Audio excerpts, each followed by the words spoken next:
What's going on there? It's Wednesday, June 29th. I'm Frank Curzio. It's the Wall Street Unplugged podcast where I break down the headlines and tell you what's really moving these markets. So it's Wednesday. It's Happy Daniel Day. Oh, you like to call Daniel Happy Wednesday, right? Absolutely. Wednesday, best day of the week. So Daniel's a senior research analyst at Curzio Research, and we break down the markets all the time on Wednesdays, and a lot going on as usual, especially in Bitcoin world. So we haven't talked about Bitcoin, you and I, probably for the last two podcasts, but we're seeing it continue to come down. We're seeing the leverage come out of the market, and now we're seeing who's for real and who's not for real. And it's kind of crazy because today's announcement is 3 Hours Capital is going to liquidate, which is interesting, which you know, Daniel, because this is a company where Kyle Davies, co-founder, said 2 weeks ago, we're committed to working things out and finding an equitable solution for all constituents.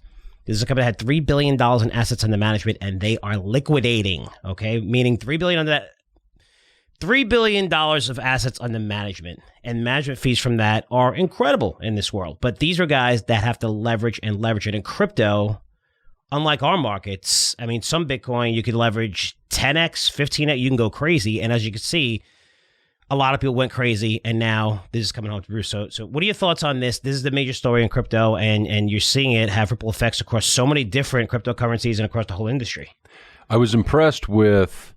So the volatility sucks. It's tough to handle. And I should have warned everybody, and maybe I'll get my own Twitter, Frank, because I know why Bitcoin broke briefly below 20,000, because I added some Galaxy Digital yesterday. Mm-hmm. And also for everybody else, I added some Curzio security tokens. So look how below on that one. But listen, when you go through downturns and bear markets and things, it's painful, but we've been here before. There's actually a wonderful article in Bitcoin Magazine basically saying that exact same thing. But what I'm focusing on is in heads up here, I don't think the industry is going away. So if people are down on investments or thinking that, hey, we're taking this light, that's not the case at all. I'm simply saying that when you dig in and do the research and you come to a thesis, you want to see that play out. Bear markets are part of investing. What I like to see is people stepping up and either buying or not running away from the limelight. We've had, Mike Novogratz, Galaxy Digital, the FTX CEO, the exchange FTX, the brilliant guy, Sam, Binance CEO, CZ, because I'll butcher his name as well. Mm-hmm. And then Michael Saylor with MicroStrategy. So yes, it's volatile, it's crazy. The liquidation of 3 Arrows, I think, is a solid, because listen, when you get over leveraged and you make bad decisions, and I'm not saying those guys are stupid, and it's not that angle. I'm simply saying that there is nothing new under the sun. When people go broke, it's either frauds or over leverage, and that's pretty much cut and dry. And you see that ripple effect. Voyager Digital stock has gotten absolutely hammered. They're a trading platform for cryptocurrencies because they had a $600 million and change dollar loan that 3M defaulted on. This was before the court ordered them to liquidate. But it's painful, it's terrible, but this is a lesson, and what don't kill you will make you stronger. And I think this is a necessity. Hell, even Snoop Dogg, Frank. Did you see what Snoop Dogg said? No. The amazing rapper in Empire. And I quick side note here. Are you a Snoop Dogg fan? Yes. I like a lot of his stuff. I only know the older stuff, and I say older meaning when I was in high school. But I've always respected him, Dr. Dre, I don't know his name now. Sean Puffy Combs, it used to be. I think it's changed 3 or 4 times. P. Diddy or Puff Daddy. It was Puff Daddy's P. Diddy. Those guys, and I'm leaving a handful out, those guys have built empires, and I respect that. I love story of capitalism, all that. But Snoop Dogg was on with his son, and they were talking about, hey, this is needed. It weeds the bad companies out, the people that were just trying to take advantage of, he didn't say this, but basically money grabs, like the ICOs you've talked about and things in the past. People will go wherever money is flowing easily and sometimes carelessly. So I say all that to say it's just a part of a bear market. It is painful, but that ripple effect needs to happen. The Band-Aid needs to get ripped off, and then we can get back into some positives that you like to see I'm not saying it's a bottom yet, but during downturns. Yeah, and what the problem here is I see with cryptocurrencies is the extremes. It's either you're all in or it's going to zero. And you find very few people in the middle of that. And for us, at least for me, and speak for myself, even when Fidelity said, well, we're going to raise our limit to 20%, which is possible for retirees to put in Bitcoin, I thought that was insane. Okay, that was insane. I mean, I think it should be 5%. I think Bitcoin deserves a 5% allocation in all your portfolios. I think gold does. But when I get pissed off is when people say all your money should be in gold because the dollar's going to lose reserve currency. A lot of people say that Bitcoin, I'm going to hold on to it forever. And now they're realizing that that's not smart. You should never, ever have an investment that you hold forever. That should not be your thesis. Your thesis has to change when the facts change. So maybe you still want to hold, maybe the facts have not changed, but you know what has changed? The amount of leverage in this industry, which didn't come from institutions. And that's why for us, at least for me, I'm bullish on Bitcoin because institutions are finally going to be able to offer this to retirees. And now you're going to see real money come into this, right? And that moved to 60,000 plus, 66,000, whatever the high was of Bitcoin. That's retail only.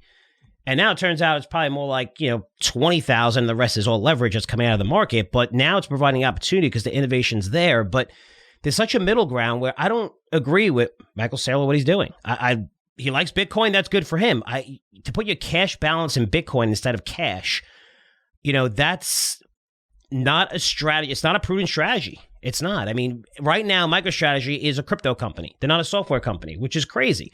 So maybe he wants to change the identity of his company, but he was like, well, it's a store of value and it's going up, it's fine, and you're still buying it, but keeping it in cash, and people can say, well, inflation's dead. Nobody really cares about inflation right now, because if you had your whole portfolio in cash in 9 months, you're not bitching about inflation. You're like celebrating because you didn't lose 30% in your portfolio, right? So you're not saying, oh, well, inflation, they say, well, inflation is going to, destroy the purchasing power. Well, you know what? Go down 35%, 40%, some people down 60%, 70% in their portfolios, and you see that how much you wish you were in cash right now. But there's a big middle ground, because when you look at and I keep saying the innovation that's coming out, and this is an innovation where I'm talking about just EVs or 5G. I mean, this has changed the world, changed every industry, technology, when it comes to the metaverse, when it comes to NFTs, when it comes to ownership of your digital assets, when it comes to Facebook changing who was one of the owners, one of the probably 5 owners of the internet, where close to 3 billion people are on their platform, right? And they monitor every single thing. And they're changing their business model because the way it is. And I just read a story about TikTok as well. TikTok, and this is more fuel for metaverse, more fuel for ownership of your properties. But TikTok, there was, I think it was a senator or something came out and said, or somebody said that Apple and Google shouldn't offer the app anymore. If that happens, holy cow. That means nobody can really have access to TikTok, right? So you can only have access because of the Apple phone. That's like, if it comes down to that and Google and Apple do that, you know what? AT&T and Verizon should shut them off. They should shut off the networks and say, okay, you want to shut everyone else out because you guys have a duopoly? Then we should shut you out. Of course, it's never going to happen because everybody loses tens of billions, hundreds of billions of dollars. I'm just saying how, imagine you don't have those layers where you're dependent on someone where just a flick of a switch, everything you own, everything you've ever created is gone. I mean, this is where we're going. This is why billions of dollars are flowing into this industry. In the meantime, this does remind me, Daniel, of 1999, 2000, when you saw a lot of shitty companies coming out, lots of leverage. But look what happened when you had the wipeout. And it took a couple of years. But who survived? Microsoft, Amazon, Apple. And that right now, that's Binance, FTX, right? These are the companies that are providing these bailouts that if you survive through this, and look, the whole digital Voyager thing, I don't know what Voyager was thinking. And this is a company we had in our portfolio. We made a lot of money on. We sold it a while ago. And now it's down tremendously. It's a $100 million market cap now. And they're looking for $650 million payment from 3 Arrows, which they're obviously not going to get, which is, I think, with total package all in is like $650 million. But how is a company like Voyager lending them this money? They just did a private placement recently in June. You're lending them this money, and it was for Bitcoins and it was back, whatever, stablecoin, USDC.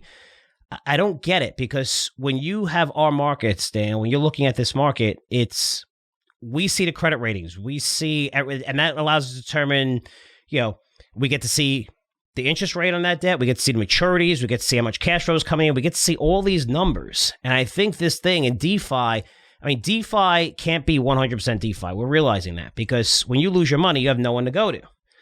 And you need some kind of centralization on top of that a little bit, where DeFi is going to lower your fees because every banks and investment firms, they charge massive amount of fees. We all know that from having our money in the banks and investing in anything or wiring money. But there's such a huge middle ground of innovation that I think people are missing here, where it's like all the diehards say, I told you Bitcoin's going to zero. It's still 20,000. You said it was going to zero at 300, 1,000, 5,000, 20,000, 50,000, 60,000. So you were dead wrong, even though it's come down. And then you have the others saying you have to hold forever because isn't this somebody just came out with a massive target price for next year or something? Yeah, but that's not just somebody. This is Tim, is it Draper or Tim Draper? Draper, yeah. Yeah. So venture capitalist, crazy successful guy. I love reading all of his stuff in interviews. But this interview, I'm reading from Forbes here, and it opens up and says, during an interview with Forbes in January of this year, Frank, the venture capitalist said he had an ambitious prediction. He says Bitcoin would hit a whopping $250,000 a coin in a year.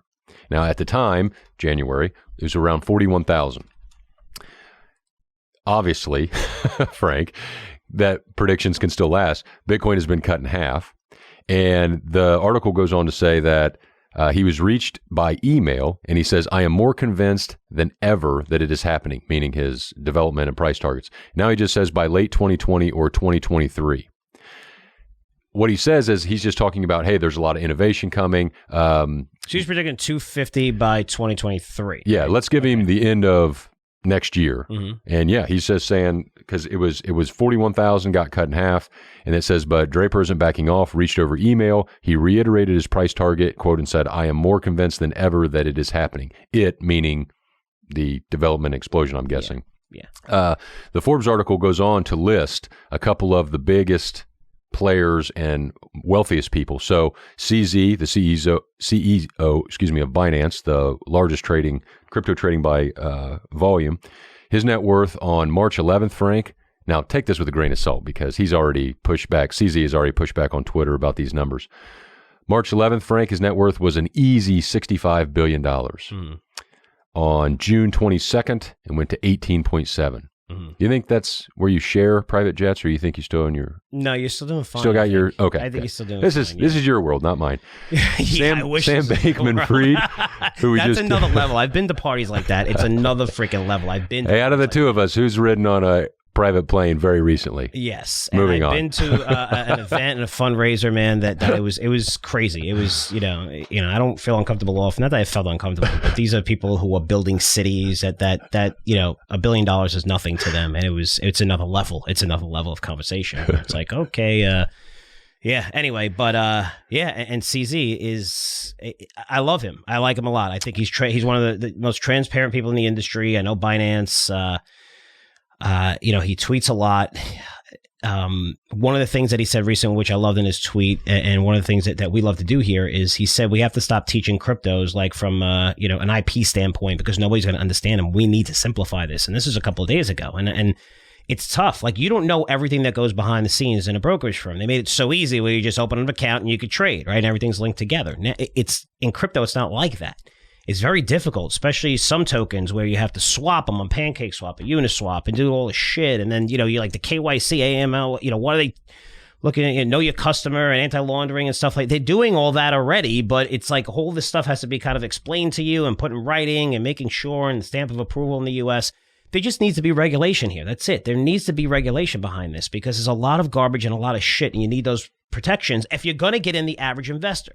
And plus, if you're going to get in the institutions, because you're looking at these institutions, Galaxy Digital is invested in a lot of these companies, Daniel, a lot of them. And you're seeing 90% drops across the board, even the good names. Why? Because, when you see a company like Voyager Digital, probably is going to go bust. If they don't get this payment, which it doesn't look like they're going to get this payment.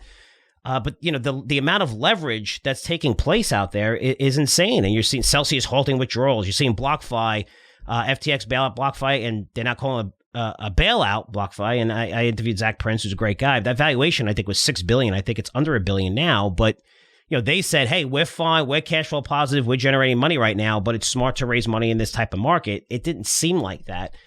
But a lot of these guys who are offering, which is BlockFi and a lot of these other platforms and Voyager app and stuff like that, where you are these massive rates, story tokens, and you get 10%, 12%. Guys, if you generate 12% interest, that means these companies have to be generating more than that to pay you, right? So it's almost like a Ponzi scheme type of thing, because now we have higher interest rates and you're seeing demand come down. Well, now how do you pay that, right? It's the only way you could pay that. It's the only way it could be sustainable, right? That's why banks are paying a certain amount. If you're going to go that much higher, and again, 0 is crazy for bank accounts, checking accounts, and again, it should be raised significantly now, interest rates going higher. But when you're paying interest like that, much higher than the S&P 500, which is whatever, it's like 2.7%. You got to question it, right? You got to look at it and say, why? Why is this happening? When I look at the details, you can't find out the information anywhere. Like I went into digital, Voyager Digital. I looked at private placement. It was a pipe. And I'm trying to figure out, they raised $60 million, and I'm trying to find out when they lent this money. And I can't even find out when they did. I have to dig further and further and further and further. And this is a publicly traded company. Granted, they are not on a major exchange, right? They're on the Toronto exchange.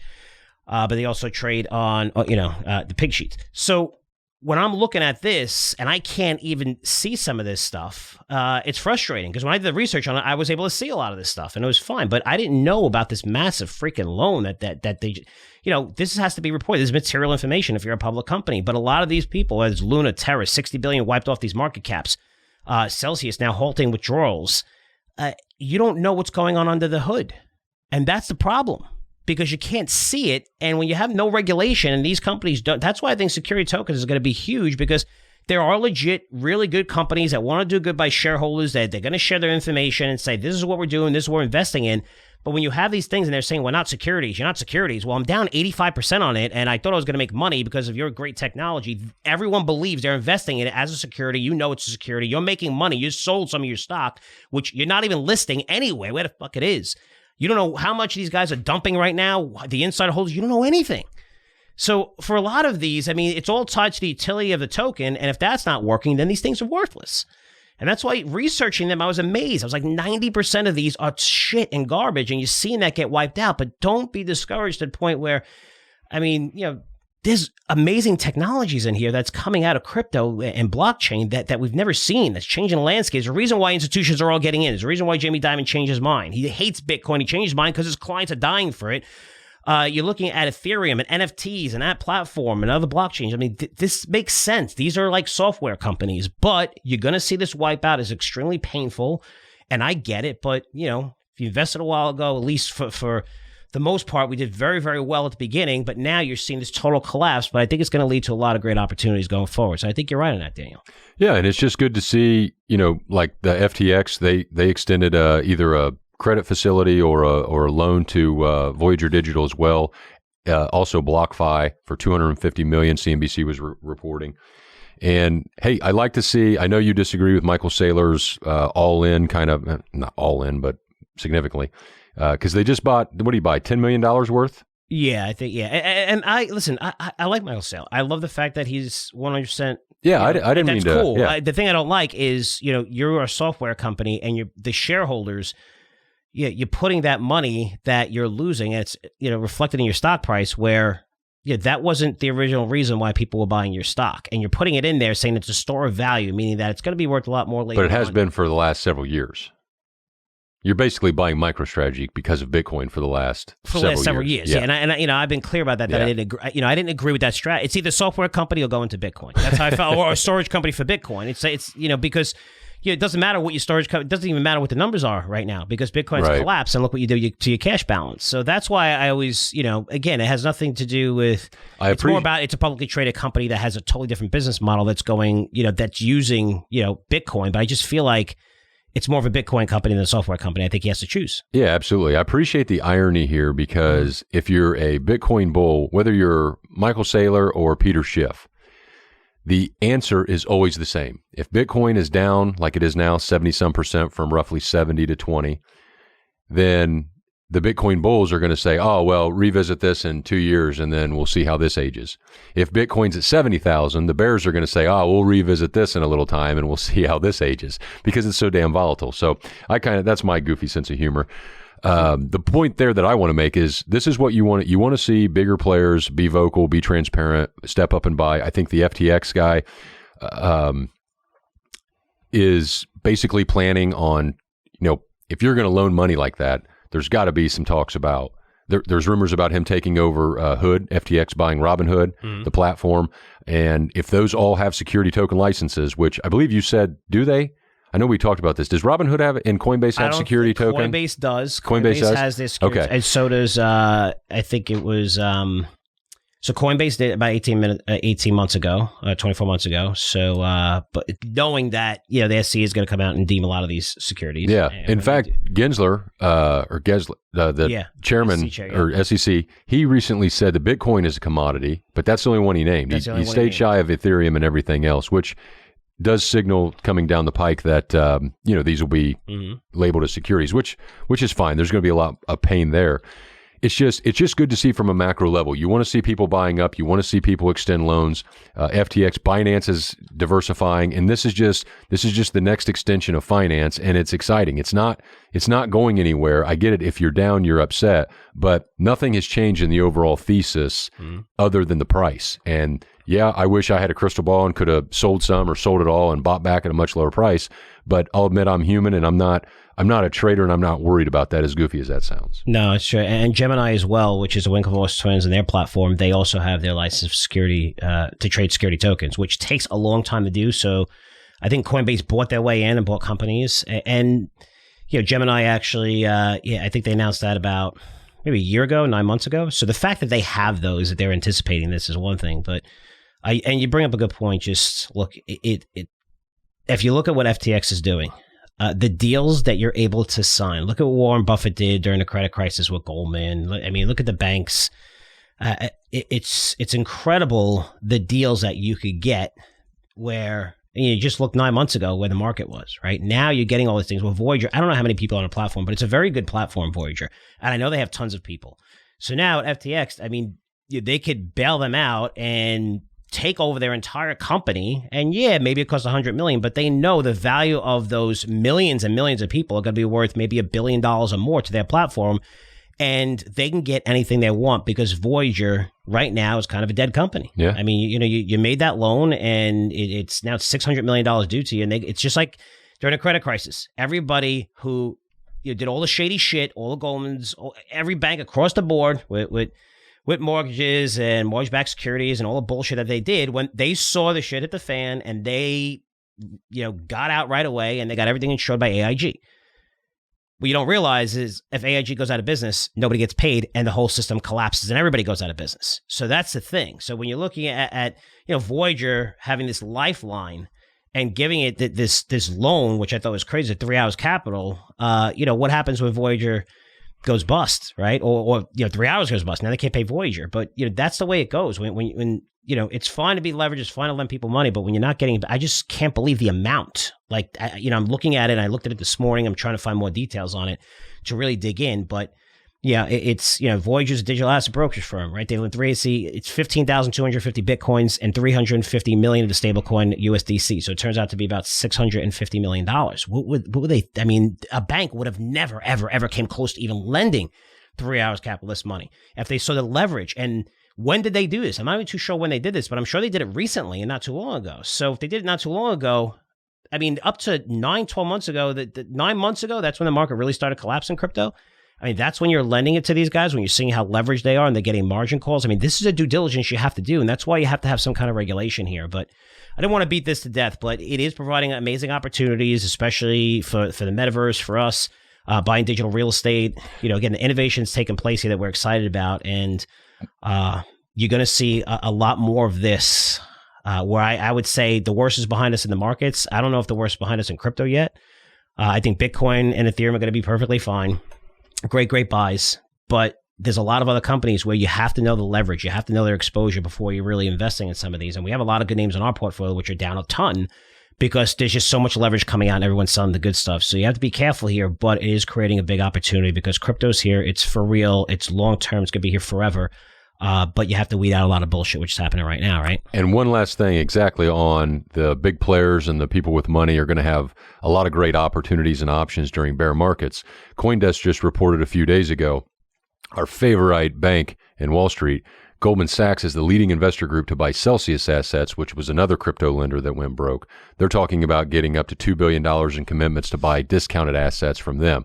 Now, we need to timestamp this, revisit this later. Goldman also just got an upgrade, I believe, from Bank of America earlier this morning.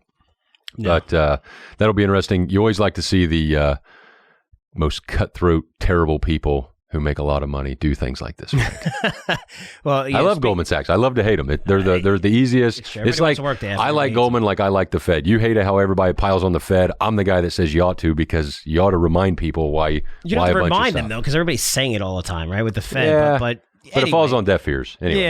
Yeah, that's true. But and looking at the calls that you're making, there was an interesting call today on the Carnival cruise lines, right? So Morgan Stanley came out and lowered their price target to 7 and cited debt concerns. But they said that the worst case scenario, and you don't see this often, is they put a 0 target on Carnival because their net debt remains above $30 billion for the foreseeable future. So this is nearly triple the pre-COVID level, which again, you shut off all their business and, and they got hit the hardest. One of the companies in the industry that got hit the hardest, and Morgan Stanley says they're going to have to raise at least $12 billion to get that leverage down to where any more demand shocks could cause a company to go bankrupt. So, what are your thoughts on that? I mean, yeah, it's when you have that kind of debt, if you do see something like a lockdown or a COVID where they literally tell you, the government, your services are no longer legal for a certain period of time, you cannot operate. That's going to hurt everybody. I don't think they're going to do that again. So I think that's more of a headline. I don't believe that we're going to have another lockdown to that extent. At least I hope not anyway. But I do like seeing the 0 price target. Hey, our bear case, Frank, is 0. No kidding. Wow, you're pretty. Yeah. What's the upside? Did they give the upside on that? I don't know what the upside is, but I could tell you. So we recently recommended a cruise line, and this is a couple weeks ago, and I think we're still up on it, even though the market's getting hit on this news. And I looked at Carnival, and I avoided Carnival because Carnival's debt. The other company that we recommended was in much, much better shape. 80% of their debt is fixed. They're going to be able to pay it very, very easily, and they have all the ships now in operation, seeing more demand than they've ever seen, and you're looking at the numbers are about to explode. And that's across the industry, right? So I will say this. I'm a numbers guy, and the person who wrote this, I'm not going to mention the name, the Morgan Stanley guy, it's kind of like a bullshit note, okay? And you got to be careful with this because this is where marketing comes in, right? Because most companies don't provide, some of them do, and a base case scenario and, the bull case scenario, and here's where our target is, right? And everyone's base case scenario 9 months ago, every stock is like 30% lower than that now. So, a lot of this is bullshit with numbers in it because they're comparing to multiples of the industry in the past and stuff like that, and multiples are coming down. My point is, I'm a numbers guy when I look at this, right? And he says if there's any more demand shocks, of course, if we get another, COVID-like event where we lock down completely, yes. Okay, we could go to 0.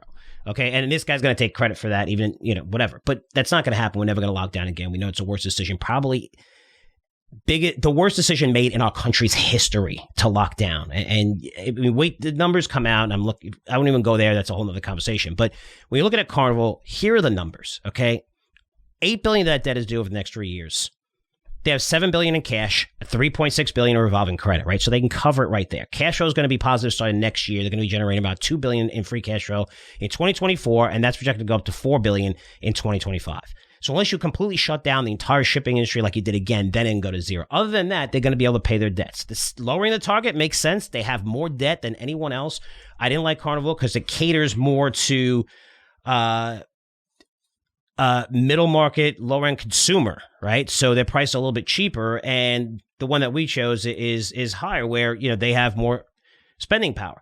So when I looked at Carnival, I avoided. I said, holy cow, there's a lot of debt. I don't like this one. But the one that we recommend is in good shape. But you have to realize this is a business that's absolutely booming right now. They just had to take on a lot of debt because you shut them down completely. And then even international, it was worse. So, these guys are building debt. It's like an auto company. If you shut them down, the amount of debt that these companies, look at the debt on Ford's balance sheet. I mean, I have no idea. You look at this company and the massive amount of debt. They're like, they raised their spending from $4 billion in 2018 on EV technology, and it's $50 billion now. $50 billion. So obviously, and now you just said that after every lease, we're going to take the car back. You can't buy it, meaning that you don't have the technology yet. You don't have the batteries to scale. I just thought that was very interesting. It just shows how it's a different story from what a lot of these, car companies were telling us, like GM, Ford, and CEOs were telling us about the EV, and they're going to produce millions of cars by now, and they basically have, almost none on the road, as you could see. And Ford just recalled their, F-150 Lightning, which I thought was interesting. Anyway, getting back to Carnival, it's kind of a shit call. It's a guy that wants to get his name mentioned, and that's why it's being mentioned as 0. If you lower it to 7, it would be a headline. Now it's like being mentioned on every single segment that comes on CNBC. But when you're looking at the numbers, it's not going to 0 unless we have some crazy friggin' event that happened, once or twice in the last 100 years. Barring that, they should be okay. Remember, demand for cruises it's on fire right now. These guys are seeing stronger demand they did during COVID. They have pricing power. They could put more stuff. They could charge you for more stuff when you're on the actual ship. These guys are okay, but Carnival had to take out more debt than anyone. They were in worse shape, but I wouldn't go away from this because this is a travel industry. Discretionary spending is coming down, but there's clear evidence from everything, from 50 different data points that I've seen, that money is, as you shrink the amount of money of that discretionary that you're going to spend, people are going more into cruise lines. They're going more into traveling, and that's why you're seeing hotels, report saying demand stronger than ever. Yesterday we saw, casinos stronger than ever. And China's opening back up. But, the most important point when I look at this, when it comes to cruise lines, guys, and the last point here is not only is demand through the roof, but the average cost of a cruise for a family of 4 is 40 to 50% cheaper on average than taking your family to other destinations. And that's huge because if you're cutting back, cruises are pretty cool. People like cruises at family events or whatever. And I'm not talking about Disney, whose cruises are, probably 2x, 3x more expensive than anybody else. But to me, this industry is ripe for growth. You got to get out of the debt. Carnival is in the worst shape when it comes to debt. But if you're looking at the other 2 cruise lines, I won't give them because one we recommend that they're in very, very good shape in terms of their debt and easily be able to pay off. And if you look at the numbers over the next 3 years, the explosion in revenue, explosion from the past 2 years, 3 years even, and pre-COVID, blowing out those numbers and earnings profits. I mean, it's incredible. And this is a good industry if you think that we're not going to fall into a huge, major recession. But I don't see this company going out of business. And I credit that guy. He got his name mentioned because he put a price target of 0 in the worst case scenario, which is not going to happen. So good for him. Let me ask you something. Is it cheaper for me to go on a cruise, if I had a wife and kids? Cheaper to go on a cruise than to say to go to Disney World? Is that what you're saying? The average cost of Disney is about $10,000. Is a little over $10,000 right now. Oh shit! I was kidding. No, it is. It was like $8,700. I think it's over $10,000. Last time I looked, I think it was about 3 months ago. So, the cruise lines are definitely cheaper than that. But then it also depends. Like we're in Florida, we can go to cruise lines where we could drive that to different areas, and even on the coastlines, you could drive to different areas. But if you take a flight, holy shit, you're in trouble. I mean, if you're in Missouri and you want to go cruising, you're getting on a plane, whether you're going to Disney World or But overall, even that, wherever you go to a plane, hotels and food and stuff like that, because remember, on these cruise lines, a lot of it is included, right? So a lot of that stuff is included, especially you have kids who get, depending on the age, which I have young kids, but they're a little bit older now, 11 and 14, but they get hungry every hour and a half. And when you're at Disney, it's, oh, can I have a bottle of water? Sure, $5. Oh, can I have an ice cream? Sure, $9. Next thing you know, you're at like $300 throughout the day feeding your kids because, oh, can I get that little thing? Yeah, that little thing is like $20 now. So, and a lot of that you avoid on cruise lines. So, yeah, just my opinion with cruise lines, when I look at the numbers, these guys are perfectly fine. Things have to go much, much worse. So they have to have a catastrophic black swan event for Carnival to go out of business. But, good job by that guy getting his, name mentioned every place, which is cool. It's working. Yeah, absolutely. So, great stuff, Daniel. We talked about, crypto, really dug into what's going on in crypto. It is providing great opportunities. I know it's tough where people are just losing money and they're like, wow, I'm not interested in stocks. I covered this yesterday, how important it is. Because everybody's negative. One last thing I wanted to mention here, Daniel, is Intel.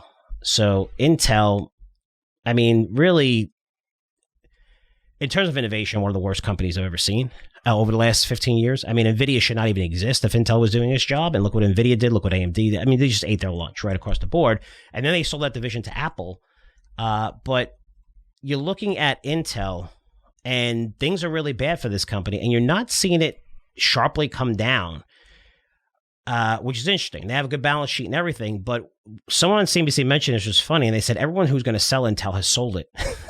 And we're getting to that point in stocks. Not all stocks, because you're seeing either cloud companies, technology companies, they were trading at such astronomical valuations that they're still trading above the average market multiple.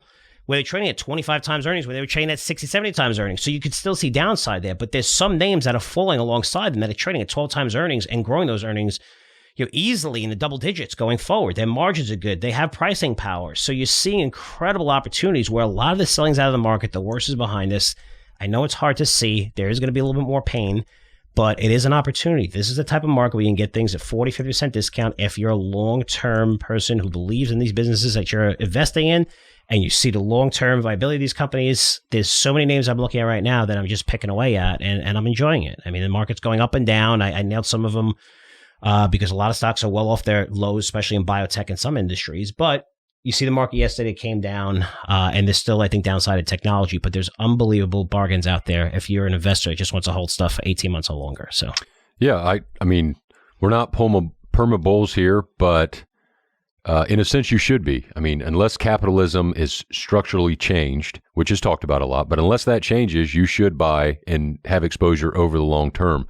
Interest rates have had a huge paradigm shift to the markets in the shorter term, and we've talked about that. We can discuss that more next week, but I do think that it's going to be, choppy and lower at least through the end of the year, but that doesn't mean you shouldn't be buying, in my opinion, like you said, scaling into stuff over time. It's painful, but listen, in this game that we play, in this world that we live in, you and I, Frank, and our investors, that this is part of it. And you've talked many times, I want to get into more of this later, but you don't want to miss whatever you missed and lessons you learned during the downturn in 2008 or the crisis of 2020 with COVID. Whatever you've learned from that, don't make the same mistake here. So it doesn't mean buy blindly, but it does mean that you shouldn't be sitting on your hands all the time and waiting for the market to go up a tremendous amount, and then you're playing the flip emotions of, holy shit, now things are going to hell and I'm going to lose and the world's coming into an end, and that'll quickly flip to, oh, I missed it, and now you're just sitting on the sidelines. And we lived through a market, Dan, that's great. We'll end this on this. We lived in a market where, the Fed didn't allow a recession. It wasn't allowed in 12 years, 13 years. So we're not used to this. We're not used to inflationary environment where we haven't seen it in such a long time. I mean, the trillions of money printing that we all know about. What I love about this market is it highlights who's good and who knows how to analyze companies, because you could have made money and been the biggest idiot in the world over the past 12 years and made money, which is fine. But just like this, when I just gave the example of Carnival, there's a massive difference between Carnival and the other two cruise lines, a massive difference, right? And you're going to see that. So you're going to see the cream rise to the top, and that's our job, and that's your job, to look at companies where not everything deserves to be down. In biotech, 70, 80, 90%. I told you yesterday, we picked away two names and two great names that shouldn't have been even close to where they're going, but they're there because there's forced selling, there's leverage coming out of the market, people being forced to sell their good stuff to cover all the bad shit and bad mistakes they made and the margin calls and their debt payments. But this is a market where you're going to see separation within the industries. So you could have bought any cloud company, you're up a ton, and maybe a little bit more on the best cloud company, or you're up a ton on software, the best, whatever it is. But right now, there's going to be separation of companies within industries, and that's how you can make a fortune, because those companies are going to get bigger. Like a company like Carnival may look to sell some of their ships to the other guys just to raise capital. You don't know, and that's going to make these companies stronger. So that's where we are in this market, where those industry leaders are going to come out, and if you're able to buy those industry leaders, which are down 30%, you're going to make a fortune in this market, because they're going to take market share. They're well positioned. They got good balance sheets. Insiders are buying, and they have good growth profiles, but they're getting hit along with everyone. And that's the names we're looking to put in our newsletters and portfolios, Daniel. So, any final words? Cheers. Cheers. And it's Wednesday. It's Wednesday. Daniel's favorite Love day. Wednesdays. Favorite day. All right, guys. So that's it for us. Questions or comments, feel free to email me at frankcurzioresearch.com. Daniel, email address? Daniel@CurzioResearch.com. Awesome stuff. Thanks so much for joining us, guys. And I'll see you tomorrow. Take care.